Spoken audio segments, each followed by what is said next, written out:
Hi and welcome to the Best of IPMAT series. Today's question is a classic Venn diagram question.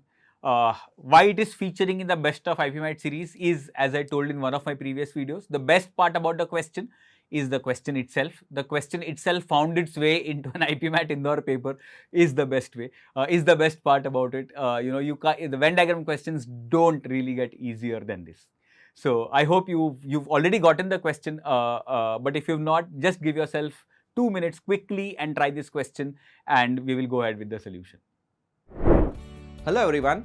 If you like our content and want to experience the IMS pedagogy, then join our zero fee PEP program that will give you access to concept videos, sectional test and full length mock test and many more for free. To avail this, please click on the link mentioned under the description box below. Happy learning! Okay, so classic Venn diagram question. Physics and maths, 60% passing in physics and 68% passing in mathematics. Now, obviously, the total can only be 100%. So, if you have to do this using the Venn diagram, let's just quickly draw the box.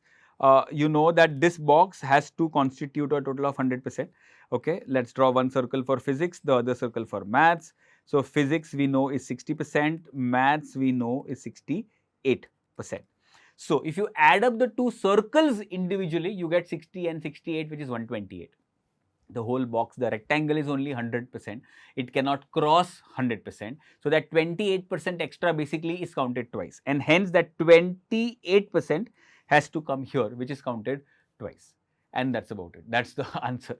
28% basically is the common part, and hence 28% at the very least must have cleared both physics and maths. So, the answer is 28.